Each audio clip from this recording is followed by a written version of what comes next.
હાલો વિદ્યાર્થી મિત્રો, આપણે પ્રકરણ 3 પ્રવાહ વિદ્યુત એના બીજા લેક્ચરમાં તમારા સર્વનું સ્વાગત છે. આજે આપણે ઘન વાહક પદાર્થોમાં વિદ્યુત ક્ષેત્રની હાજરીથી મળતા પ્રવાહની સમજૂતી વિશે જોઈશું. બરોબર, તો આપણો પ્રશ્ન છે કે ઘન વાહક પદાર્થો અથવા સુવાહક પદાર્થો, ઘન વાહક પદાર્થોમાં વિદ્યુત ક્ષેત્રની હાજરીમાં રચાતા પ્રવાહની સમજૂતી. આ માત્ર સમજવા પૂરતું જ છે, બોર્ડમાં પ્રશ્ન નથી આવતો.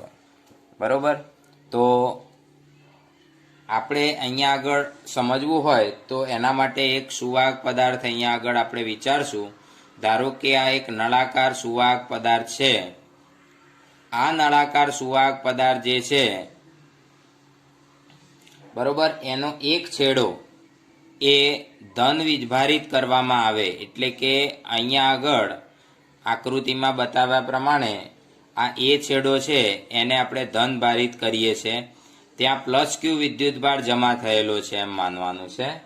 અને જે આ બી છેડો છે, આ બી છેડો ત્યાં ઋણ વિદ્યુતભાર જમા કરવામાં આવેલો છે, એટલે અહીંયા માઇનસ ક્યુ વિદ્યુતભાર જમા કરવામાં આવે છે. તો તમે પ્રકરણ નંબર 2 ની અંદર સમજ્યા છો કે ધન વિદ્યુતભારથી ઋણ વિદ્યુતભારની દિશામાં વિદ્યુત ક્ષેત્ર રચાતું હોય છે, એટલે કે આ દિશામાં વિદ્યુત ક્ષેત્ર ઇલેક્ટ્રિક ફિલ્ડ હાજર થયું. સુવાહકની અંદર જ્યારે આ વિદ્યુત ક્ષેત્ર હાજર થાય છે ત્યારે વિદ્યુત ક્ષેત્રનો જે ગુણધર્મ છે એ ગુણધર્મ કેવો છે? તો હંમેશા એ વિદ્યુત ક્ષેત્ર એ ઇલેક્ટ્રોનને આકર્ષિત કરે છે, જ્યારે ધન વિદ્યુતભાર જે છે એને અપાકર્ષણ કરે છે. તો એનો મતલબ એ થયો કે અહીંયા આગળ જે આ માઇનસ વિદ્યુતભારિત છેડો બી છે તેમાંથી ઇલેક્ટ્રોન જે છે એ વિદ્યુત ક્ષેત્રની વિરોધી દિશામાં આકર્ષણ બળને લીધે ખેંચાશે, અને આકર્ષણ બળને કારણે ખેંચાઈને બી છેડાથી એ છેડા તરફ ઇલેક્ટ્રોનની ગતિ તમને જોવા મળશે. તો આવી ઇલેક્ટ્રોનની ગતિ તમને બી છેડાથી એ છેડા તરફ જોવા મળે તો આપણે કહી શકીએ કે વિદ્યુત પ્રવાહ મળે છે. તો અહીં એથી બી છેડા તરફ વિદ્યુત ક્ષેત્ર હાજર છે. જ્યારે સુવાહક પદાર્થની અંદર મુક્ત ઇલેક્ટ્રોન આ ક્ષેત્રની અસર અનુભવે ત્યારે તેની ઉપર આકર્ષણ બળ લાગે છે, જેને લીધે તે ઇલેક્ટ્રોન પ્રવેગિત થાય છે અને બી છેડાથી એ છેડા તરફ ગતિ કરે છે, જેને લીધે વિદ્યુત પ્રવાહ રચાય છે. તો ઘન વાહક પદાર્થની અંદર વિદ્યુત ક્ષેત્રની હાજરીમાં આ રીતે વિદ્યુત પ્રવાહ રચાતો હોય છે. તો એની આપણે અહીંયા આગળ સમજૂતી મેળવી. હવે તમને પ્રશ્ન થાય કે આવું આપણે કઈ રીતે કરી શકીએ? તો આપણે અહીં સુવાહક બતાવ્યો છે જેનો એ છેડો ને બી છેડો. તો આ બંને છેડાને વિરોધી વીજભાર વાળા બે ટર્મિનલ સાથે જોડવો પડે. એનો મતલબ કે બેટરી અથવા વિદ્યુત કોષ એની સાથે જોડવો પડે. બરોબર, તો કોઈ પણ વાહકના બે છેડાને બેટરીના બે છેડા ધન અને ઋણ જેના સ્થિતિમાન હોય એની સાથે જોડવામાં આવે તો આપણને વિદ્યુત પ્રવાહ રચાતો હોય એવું જોવા મળે એનું કારણ વિદ્યુત ક્ષેત્રની હાજરી પણ ગણી શકાય. હવે આપણે નવો મુદ્દો જોઈશું, બરોબર છે, એ છે ઓહમનો નિયમ. હવે ઓહમનો નિયમ જે છે એ આપણે ભણવો છે, પણ ઓહમનો નિયમ જે છે એ શેના માટે છે? તો તમે બધા ધોરણ 10ની અંદર ભણ્યા છો. અવરોધ નામની એક રાશિ છે જેને અંગ્રેજીમાં રેઝિસ્ટન્સ કહેવામાં આવે છે, અવરોધ. તો આ અવરોધ જે છે એ અવરોધ એને સંજ્ઞાત્મક રીતે આપણે જોઈએ તો એની સંજ્ઞા આર છે, રેઝિસ્ટન્સ આર. તો આ અવરોધ એ ઓમ નામના વૈજ્ઞાનિકે સૌ પ્રથમ શોધી કાઢ્યો છે. માટે અવરોધ માટે ઓમનો નિયમ જ વધારે પ્રમાણભૂત અને માન્ય રાખેલો છે. હવે ઓમનો નિયમ કેવો છે તમે બધા જ જાણો છો, બરોબર, કે નિશ્ચિત ભૌતિક પરિસ્થિતિમાં રાખેલા વાહક પદાર્થમાંથી વિદ્યુત પ્રવાહ પસાર કરવામાં આવે ત્યારે, બરોબર, નિશ્ચિત ભૌતિક પરિસ્થિતિમાં, આ શબ્દ પર ભાર આપવાનો છે. કેમ? કારણ કે પરિસ્થિતિ બદલાઈ જાય ત્યારે, એટલે કે તાપમાનમાં બદલાવ થાય તો આમાં ફરક પડી જાય છે. એટલે કે નિશ્ચિત ભૌતિક પરિસ્થિતિમાં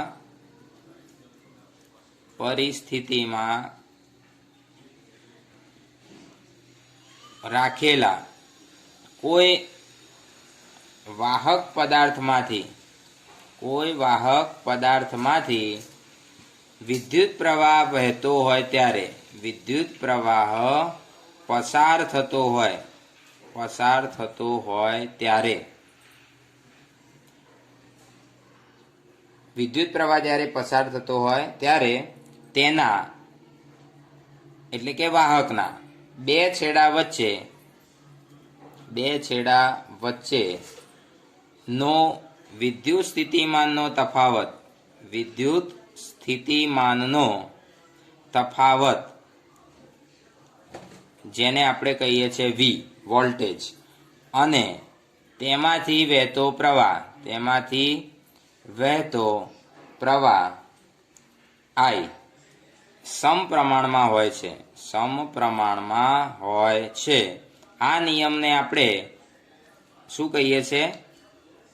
ઓહમનો નિયમ કહીએ છીએ, જે અવરોધ નામની રાશિ આપણને આપે છે. તો ઓહમના નિયમ પ્રમાણે આપણે વિચારીએ તો વી ચલે છે આઈ, આ નિયમને ઓહમનો નિયમ કહેવાય. વી ચલે છે આઈ, આ જ ઓહમનો નિયમ છે. આ જે ચલનનો સંબંધ છે એને જો આપણે અચળાંક વડે દર્શાવીએ તો વી બરાબર આઈ ઇન્ટુ આર, જ્યાં આર જે છે એ અચળાંક છે અને આ અચળાંક જે છે એને આપણે અવરોધના નામે ઓળખીએ છીએ. એટલે જો આપણે આરને કરતા બનાવીએ તો આર બરાબર વી અપોન આઈ, આવું સૂત્ર આપણને પ્રાપ્ત થશે. અવરોધનો એકમ તો સ્વાભાવિક છે કે વૈજ્ઞાનિકની યાદમાં એનો એકમ ઓહમ પણ કહી શકાય, ઓહમ, પણ આપણે ગુજરાતીમાં ક્યારેય લખતા નથી એટલે એની સંજ્ઞા લખીશું. તો ઓહમની સંજ્ઞા જે છે એ રોડ ઉપર આવેલા બમ્પ જેવી બનાવી છે. એનું કારણ વિચારીએ કે જો આપણે કોઈ સરસ મજાનો હાઈવે હોય, બરોબર, એકદમ ન્યૂ બ્રાન્ડ રોડ બન્યો હોય અને એની ઉપર કોઈ વાહનની ગતિ કરાવીએ તો સ્વાભાવિક રીતે આપણે ઝડપથી ગતિ કરીશું અને આપણું બળતણ છે એ પણ, એટલે કે પેટ્રોલ કે ગેસ ઓછો બળશે અને આપણે ઝડપથી આપણા સ્થાને પહોંચી જઈશું. પરંતુ જો રસ્તામાં ખાડા ટેકરા હોય અથવા તો રસ્તામાં સ્પીડ બ્રેકર એટલે બમ્પ કહીએ છીએ આપણે, એ બનાવેલા હોય તો આપણે આપણી સ્પીડને ધીમી કરવી પડે. એનો મતલબ કે આપણી ગતિમાં થોડો સમય વધી જાય. તો અહીંયા આગળ પણ એવું જ થાય છે કે જે ઇલેક્ટ્રોનની ગતિ થતી હોય છે એ ઇલેક્ટ્રોન જ્યારે વાહકમાંથી પસાર થાય છે ત્યારે આ વાહકની અંદર રહેલા પરમાણુઓ અને તેમાં રહેલા એની ફરતે આવેલા ઇલેક્ટ્રોન સાથેની એની આંતરક્રિયાઓ શરૂ થઈ જાય છે. ગતિ કરતા ઇલેક્ટ્રોનને સુવાહકમાં રહેલા પરમાણુ અને ઇલેક્ટ્રોન સાથે આંતરક્રિયા કરવી પડે છે. એનો મતલબ કે અથડામણો થાય. તો ગતિ કરતો ઇલેક્ટ્રોન જેટલી વધુ અથડામણો કરશે એટલી એની ઉર્જા ઓછી થતી જશે અને એને એક છેડાથી બીજે છેડે સુધી પહોંચવા માટે વધુ સમય પણ લાગશે અને વધુ ઉર્જા ખર્ચ કરવી પડશે. તો આ રીતે અવરોધ એ એક પ્રકારનું ડિસ્ટર્બન્સ કહેવાય. ઇલેક્ટ્રોનના વહનને પડતી મુશ્કેલી, નડતો ડિસ્ટર્બન્સ પણ કહી શકાય. તો આ રીતે ઓહમનો નિયમ આપણને એક અવરોધ નામની રાશિ આપે છે. અવરોધનો અન્ય એકમ પણ છે. અવરોધનો અન્ય એકમ, બીજો એકમ શું હોઈ શકે? તો આ સૂત્ર પરથી તમે વિચાર કરી શકો છો. આ સૂત્ર પરથી તો V/I એટલે ઉપર વિદ્યુત સ્થિતિમાનનો એકમ વોલ્ટ અને નીચે પ્રવાહનો એકમ એમ્પિયર, તો એને વોલ્ટ પ્રતિ એમ્પિયર પણ કહી શકાય. શું કહી શકાય? વોલ્ટ પ્રતિ એમ્પિયર એટલે VA-1 આવી રીતે પણ લખી શકાય. જો આપણે આ વોલ્ટેજ જે છે એને પાવરના સ્વરૂપે વિચાર કરીએ તો પાવરના સ્વરૂપે વોટ પ્રતિ એમ્પિયર સ્ક્વેર પણ કહી શકાય. વોટ પ્રતિ એમ્પિયર સ્ક્વેર, બરોબર, આ પણ કહી શકાય. આ વોટ એ પાવરનો એકમ છે. કોનો એકમ છે? પાવરનો એકમ છે. તો આ પ્રમાણે અવરોધ નામની રાશિ આપણને ઓહમના નિયમ પરથી મળે છે. હવે આપણે આગળ સમજવાનું છે કે વાહકનો અવરોધ કઈ બાબતો ઉપર આધાર રાખે છે. તો આપણે વિચાર કરીએ તો સૌથી પહેલી બાબત છે એનું પરિમાણ. બરોબર, વાહકમાં વિદ્યુતભારની ગતિને અવરોધવાનો આ ગુણધર્મ એને અવરોધ કહેવાય અને એ વાહકના પરિમાણ પર આધાર રાખે છે. શેના પર આધાર રાખે છે? વાહકના પરિમાણ ઉપર આધાર રાખે છે. મને પરિમાણ ઉપરથી થોડું યાદ આવી ગયું છે એટલે અહીંયા આપણે સાઈડમાં લખી દઈએ અવરોધનું પારિમાણિક સૂત્ર. અવરોધનું પારિમાણિક સૂત્ર શું થાય?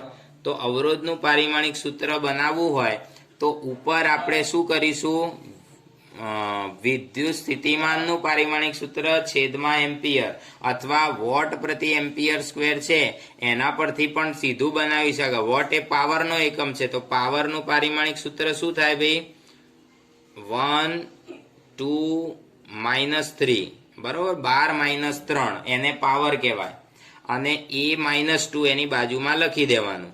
તો આ રીતે તમે અવરોધનું પારિમાણિક સૂત્ર વિચારી શકો. મોઢે કરવાનું, ગોખવાનું નથી, પણ આ સૂત્ર અથવા એકમ ઉપરથી વિચારવાનું. બરોબર, સૂત્ર છે પાવર ભાગ્યા એમ્પિયર સ્ક્વેર, એટલે તમને જલ્દી યાદ રહી જાય. ખ્યાલ આવી ગયો? જો તમને એમ યાદ ના આવે તો બીજી રીતે પણ તમે યાદ રાખી શકો છો. વોલ્ટ એટલે શું? તો વિદ્યુત ભાર પર કરવું પડતું કાર્ય. તો ઉપર કાર્ય, નીચે વિદ્યુત ભાર, આને કહેવાય વોલ્ટ. બરોબર, કાર્ય ભાગ્યા વિદ્યુત ભાર અને ઇન્ટુ I. હવે Q બરાબર ફરીથી IT મૂકી દેવાનું એટલે થશે કાર્ય ભાગ્યા I²T. હવે આના પારિમાણિક સૂત્રો તમે વિચારી શકો છો અને એ પરથી પણ તમે આ તારવી શકો છો, પણ મારા ખ્યાલથી પાવર ભાગ્યા એમ્પિયર સ્ક્વેરથી જલ્દી યાદ રહેશે તમને. વાહકનો અવરોધ કઈ બાબત પર આધાર રાખીએ છીએ? પાછા આવી જઈએ આ પ્રશ્ન ઉપર. તો સૌથી પહેલું છે વાહકનું પરિમાણ. હવે પરિમાણની અંદર વિચાર કરીએ તો પરિમાણ એટલે એની લંબાઈ આવશે. બરોબર છે, મૂળ વસ્તુ એની લંબાઈ આવશે અને જે આડછેદમાંથી એ ઇલેક્ટ્રોનનું વહન થતું હોય એ આડછેદનું ક્ષેત્રફળ એ પણ અસર કરે છે. જે આડછેદમાંથી વિદ્યુતભારનું વહન થતું હોય તે આડછેદનું ક્ષેત્રફળ. આ બે બાબતો ખાસ એ પરિમાણની અંદર આપણે લઈશું. હવે લંબાઈ ઉપર કઈ રીતે આધારિત છે એ આપણે સમજીએ. તો તમારે આની સમજૂતી કે બોર્ડની અંદર આપવાનું કે એવો પ્રશ્ન નથી આવવાનો, પણ તમને ડાયરેક્ટલી આપણે યાદ રખાઈએ કે અવરોધ એ લંબાઈના સમપ્રમાણમાં છે. હવે યાદ રાખવું હોય આવું તો તમે શું વિચારશો? તો એક સામાન્ય ઉદાહરણ જ મનમાં ભરીએ કે દાખલા તરીકે પાણીની પાઇપલાઇન હોય, એ પાઇપલાઇનની અંદર પાણીનું વહન થતું હોય, એ વિદ્યુત પ્રવાહ છે એવું આપણે વિચારવાનું. પાણી નથી પણ એ વિદ્યુત પ્રવાહ છે એમ વિચારવાનું. તો જેમ પાઇપલાઇન વધુ ને વધુ લાંબી હોય એમ પાણીના વહનને મુશ્કેલી વધારે પડે. ટૂંકી પાઇપ હોય તો એની અંદરથી પાણી ઝડપથી પસાર થઈ જશે અને કંઈ મુશ્કેલી નડશે નહીં. પણ જો પાઇપ તમે લાંબી વિચારશો, બરોબર છે, 1 મીટર પાઇપ હોય તો ઝડપથી વહન થાય, પણ 100 મીટર લાંબી પાઇપ હોય તો પાણીનું વહન થાય ત્યારે બીજા છેડે માંડ પાણી પહોંચી શકે, એટલે કે એને અવરોધ વધારે નડે છે. સીધી વાત છે. એટલે અવરોધ ચલે છે લંબાઈના સમપ્રમાણમાં. એનો મતલબ જેટલી લંબાઈ વધારે એટલો અવરોધ વધારે. ખ્યાલ આવી ગયો? તો આ લંબાઈ સાથેનો એનો સંબંધ છે. બીજું છે આડછેદનું ક્ષેત્રફળ. તો એના સાથેનો સંબંધ છે એ વ્યસ્ત પ્રમાણનો કહી શકાય. કેવી રીતે એ સમજીએ આપણે. તો આપણે પાણીની પાતળી લાઈન હોય, આવી સાંકડી લાઈન હોય અને એમાંથી પાણી પસાર કરવાનો વિચાર કરીએ, અને પહોળી લાઈન હોય એમાંથી પાણી પસાર કરવાનો વિચાર કરીએ, લંબાઈ બંનેની સરખી જ રાખીએ આપણે, તો પહોળી પાઇપલાઇન હોય એમાંથી સરળતાથી પસાર થઈ જશે. આમાંથી સરળતાથી પ્રવાહ પસાર થઈ જશે, બરોબર. અને આની અંદર પ્રવાહ જે છે એને વધુ મુશ્કેલી પડશે. તો એનો મતલબ શું થશે કે જેમ વ્યાસ મોટો હશે એટલે કે આડછેદ મોટો હશે એમ સરળતાથી પ્રવાહનું વહન થતું હોય છે. એનો મતલબ શું થયો કે જો આડછેદ મોટો તો અવરોધ નાનો, એટલે વ્યસ્ત પ્રમાણ થયું. હા, મોટું નાનું, નાનું મોટું, એવો સંબંધ એને શું કહીએ છીએ આપણે? વ્યસ્ત પ્રમાણનો સંબંધ કહીએ છીએ. ખ્યાલ આવી ગયો તમને? તો વાહકનો અવરોધ કઈ બાબત પર આધાર રાખે છે? તો વાહકનું પરિમાણ એટલે કે લંબાઈ અને આડછેદનું ક્ષેત્રફળ, લંબાઈના સમપ્રમાણમાં અને આડછેદના વ્યસ્ત પ્રમાણમાં. તો આ બંને બાબતોને આપણે જો ભેગી કરી દઈએ, આ બંને બાબતોને આપણે ભેગી કરીએ તો આ રીતે કહી શકાય, આર ચલે છે L/A. જો આ ઓહમનો નિયમ નથી, આ પરિમાણ સાથેનો સંબંધ કહેવાય. ઓહમનો નિયમ V અને I સાથેનો સંબંધ કહેવાય. એક આ સૂત્ર તો આવડવું જ જોઈશે તમને. આ બીજું સૂત્ર થયું આર ચલે છે L/A. હવે આ ચલનનો સંબંધ આપણે દૂર કરવો હોય તો અહીંયા પણ એક અચળાંક મૂકવામાં આવે છે જેને રો કહેવામાં આવે છે. શું કહેવાય? Row, L/A. બરોબર. તો અહીંયા આગળ રો જે છે, રો એ અચળાંક છે અને આ અચળાંક દ્રવ્યની જાત બતાવે છે. દ્રવ્યની જાતનો ગુણધર્મ બતાવે છે. હવે દ્રવ્યની જાત એટલે શું? દ્રવ્યની જાત એટલે શું? તો તાંબાનો તાર હોય તો તાંબુ એ દ્રવ્ય કહેવાય, સોનાનો તાર હોય તો સોનું એ દ્રવ્ય કહેવાય, લોખંડ એ દ્રવ્ય કહેવાય. એટલે તાર તમારો જેનો બનાયેલો હોય એ દ્રવ્ય, અને એનો ગુણધર્મ એ તો હંમેશા અચળ જ રહે. કેમ? તો તમે વિચાર કરો કે 4 દાણા ખાંડ મોઢામાં મૂકો તો એ પણ ગળી જ લાગે, અને 1 ચમચી ખાંડ મોઢામાં મૂકો તો એ ગળી જ લાગે. સ્વાભાવિક છે ને? એનો ગુણધર્મ છે ગળપણનો, એ બદલાતો નથી. એવું તો ના બને કે 4 દાણા તમે ખાંડના મોઢામાં મૂકો તો ખાટા લાગે અને 1 ચમચી નાખો તો જ ગળ્યા લાગે. એવું થતું નથી. કેમ? કારણ કે દ્રવ્ય છે એ એનો મૂળભૂત ગુણધર્મ ક્યારેય બદલતું નથી. એની માત્રા ભલે વધુ ઓછી હોય. ખ્યાલ આવી ગયો? તો દ્રવ્યની જાતનો ગુણધર્મ એ આ અચળાંક છે જેને આપણે નામ આપીએ છીએ અવરોધકતા. જે અવરોધ ઉત્પન્ન કરવા માટે જવાબદાર છે એવો ગુણધર્મ, એને અવરોધકતા કહેવામાં આવે છે. તો આમ જોઈએ તો અવરોધનું આ બીજું એક ફોર્મ્યુલા અને બીજું સૂત્ર બન્યું છે જે તમારે યાદ રાખવાનું, જેને પરિમાણ સાથે સીધો સંબંધ છે. ખ્યાલ આવ્યો? તો પહેલું સૂત્ર ઓહમના નિયમ સાથે સંબંધિત છે અને બીજું સૂત્ર આ ચલાવ્યું જે પરિમાણ સાથે સંબંધિત કહેવાય. બરોબર. તો R બરાબર ρL/A. રો એ અવરોધકતા તરીકે ઓળખાય છે. હવે તમને એમ પૂછવામાં આવે છે, તમારે આ પ્રકારે MCQ ની દ્રષ્ટિકોણથી યાદ રાખવાનું છે કે અવરોધ R એ L અને A ઉપર આધારિત છે. એનો મતલબ શું થયો કે લંબાઈ અને આડછેદ બદલાય તો અવરોધ બદલાય છે, પરંતુ રો એ L અને A ઉપર આધારિત નથી. A ઉપર આધારિત નથી. એનો મતલબ શું થયો? જુઓ, સમજો, બરોબર સમજો. આમાં બધા ફસાઈ જતા હોય છે. અવરોધ એ લંબાઈ અને આડછેદ પર આધારિત હોય છે, પરંતુ અવરોધકતા એ લંબાઈ અને આડછેદ પર આધારિત નથી. સમજી ગયા કેમ? કારણ કે અવરોધકતા એ ગુણધર્મ છે. તમે તાંબાનો નાનો ટુકડો લો, મેં તમને ઉદાહરણ આપ્યું કે ખાંડના 4 દાણા હોય કે 1 ચમચી ખાંડ હોય, એનું ગળપણ છે એ ગુણધર્મ બદલાતો નથી. ખ્યાલ આવી ગયો? પરંતુ અહીંયા આગળ અવરોધ નામની રાશિ છે બદલાશે, એટલે કે અવરોધકતા નહીં બદલાય પણ અવરોધ બદલાશે. હવે તમને આવો MCQ પૂછાશે, બરોબર, કે એક વાહકનો અવરોધ 10 ઓહ્મ છે, તેની લંબાઈ બમણી કરવામાં આવે, બમણી કરતા અવરોધ કેટલો થશે? અવરોધ બરાબર ખાલી જગ્યા. હવે આ જે છે એ 2 દ્રષ્ટિકોણથી તમારે વિચારવાનું છે. આ લંબાઈ બમણી કરવા માટે તમે શું કરો છો? તો બીજો અવરોધ એની સાથે જોડો છો કે પછી એ જ અવરોધને ખેંચીને? તો અહીંયા આગળ તમને સ્પષ્ટતા આપેલી જ હશે કે એક વાહકનો અવરોધ 10 ઓહ્મ છે, તેની લંબાઈ બમણી કરતા અવરોધ, એટલે કે તેના જેવો બીજો તાર જોડીને, આપણે આ રીતે વિચારીએ, તેના જેવો બીજો તાર જોડીને, મતલબ કે એટલી જ લંબાઈનો બીજો તાર એમાં જોડી દઈએ. તો અહીંયા આગળ એક તાર તો છે જ આ રીતે, જેનો અવરોધ 10 ઓહ્મ છે, બીજો તાર એને જોડી દેવાનો જેનો અવરોધ 10 ઓહ્મ જ હશે. તો લંબાઈ ડબલ થઈ ગઈ, તો અવરોધ પણ કેવો થઈ જશે? સમપ્રમાણ, એટલે ડબલ થઈ જશે. તો એના જેવો બીજો તાર જોડી દઈએ તો અહીંયા આગળ અવરોધ R ચલે છે L પરથી શું થઈ જશે? ડબલ થઈ જશે. અવરોધ પણ બમણો થઈ જશે. ખ્યાલ આવ્યો? એટલે 10 ની બદલે તમારો જવાબ આવશે 20 ઓહ્મ. પરંતુ બીજો એક ઓપ્શન છે, આ તમે ખાસ સમજજો, આ સમજવાની બહુ જરૂર છે કે વાહકનો અવરોધ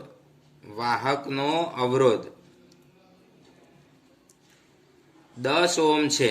કેટલો છે? 10 ઓહ્મ છે. તેને ખેંચીને, જો આ ખાસ સમજવાનું, તેને ખેંચીને લંબાઈ બમણી કરવામાં આવે છે. નવો અવરોધ કેટલો થશે? ચાલો, તો અહીંયા તમને સ્પષ્ટતાથી લખેલું છે ખેંચીને લંબાઈ બમણી કરવાની છે.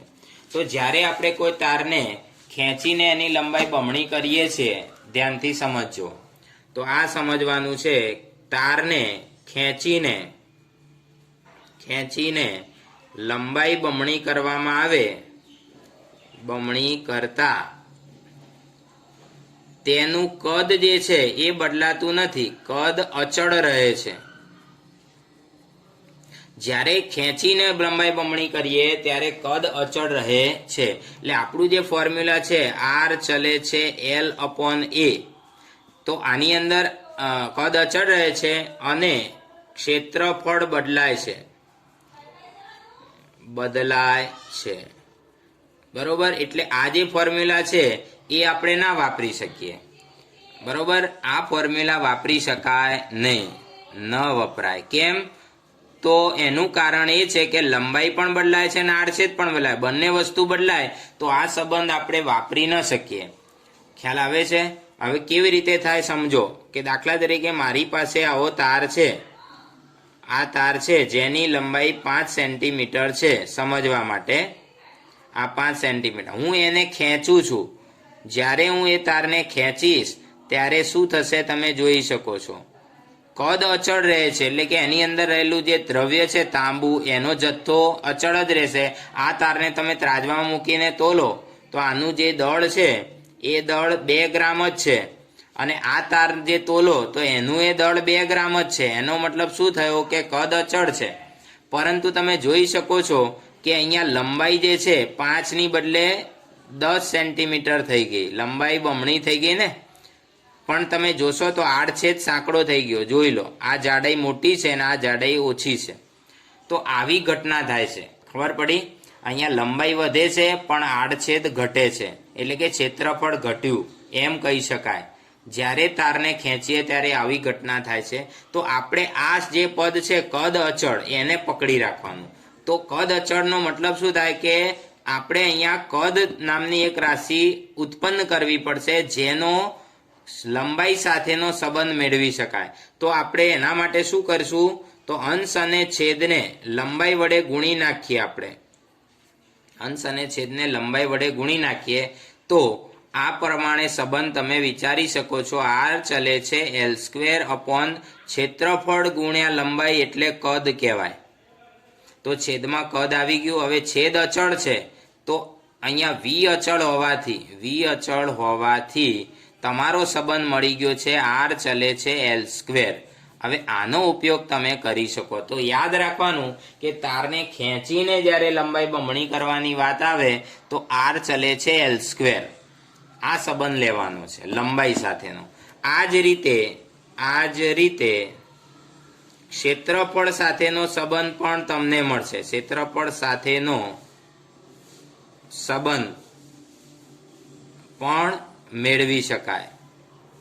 એટલે આપણે એની ચર્ચા નહીં કરીએ, તમે જાતે વિચારી લેજો.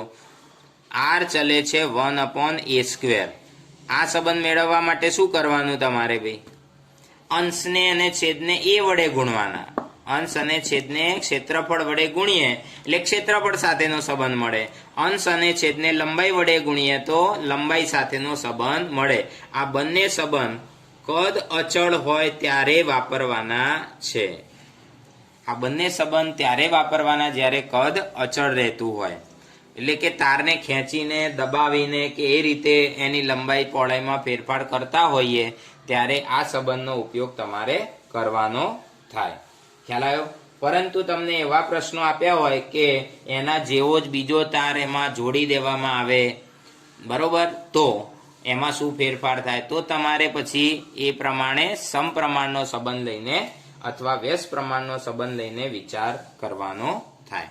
તો અહીંયા આગળ આપણે જે પ્રશ્ન છે એને હવે આપણે ફરીથી એકવાર જોઈ લઈએ. અવરોધ 10 ઓહ્મ છે.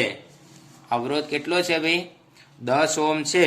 ખેંચીને લંબાઈ બમણી કરતા નવો અવરોધ કેટલો થાય? તો ખેંચીને લંબાઈ બમણી કરીએ તો અહીંયા આગળ આપણે અહીં વિચાર કરીએ તો અવરોધ R બરાબર 10 ઓહ્મ, ત્યારે લંબાઈ ધારી લેવાની. ધારો કે સરળતા માટે MCQ હોય ત્યારે તો તમે ગમે તે ધારી શકો છો. લંબાઈ 1 મીટર પણ લઈ શકાય, ધારવાની જ છે. આ તો છે નહીં, આપણે ગમે તે ધારી શકીએ. તો અવરોધ 10 હોય ત્યારે લંબાઈ 1 મીટર છે. હા, બરોબર. હવે ખેંચીને લંબાઈ બમણી કરવામાં આવે.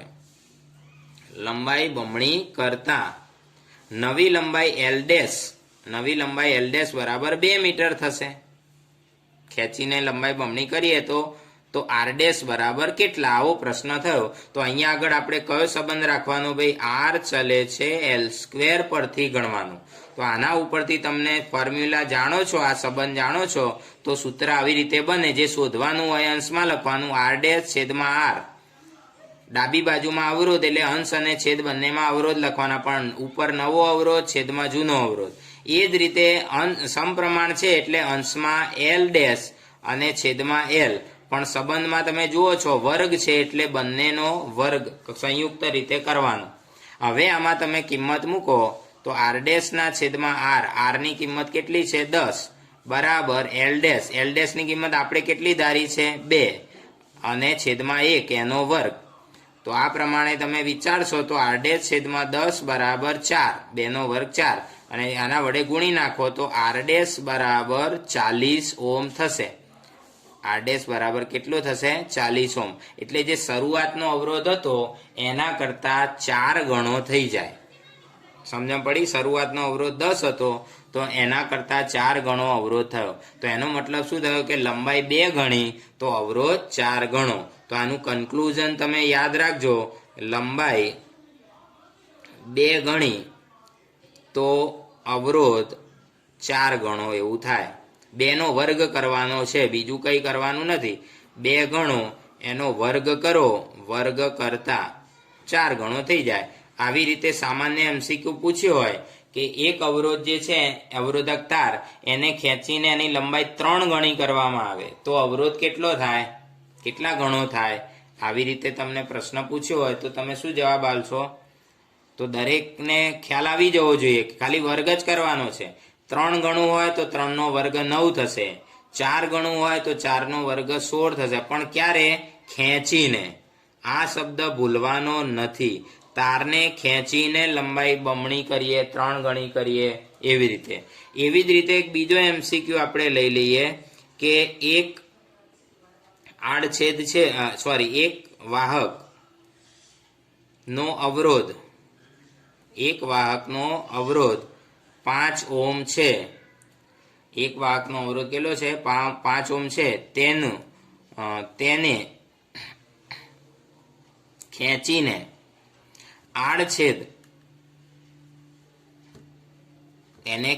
આડછેદ કેટલો કરી દેવામાં આવે? ચોથા ભાગનો કરી દેવામાં આવે. ચોથા ભાગનો કરવામાં આવે.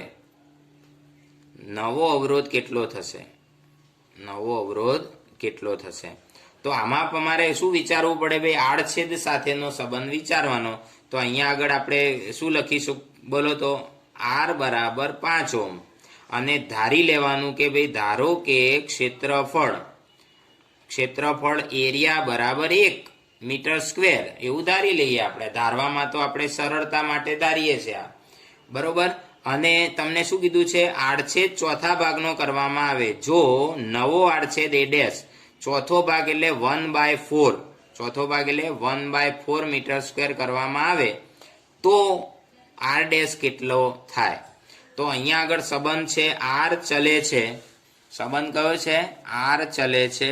1/a² લેવાનો. કેમ લેવાનો ભાઈ? ખેંચીને લખ્યું છે આ શબ્દમાં, બરોબર.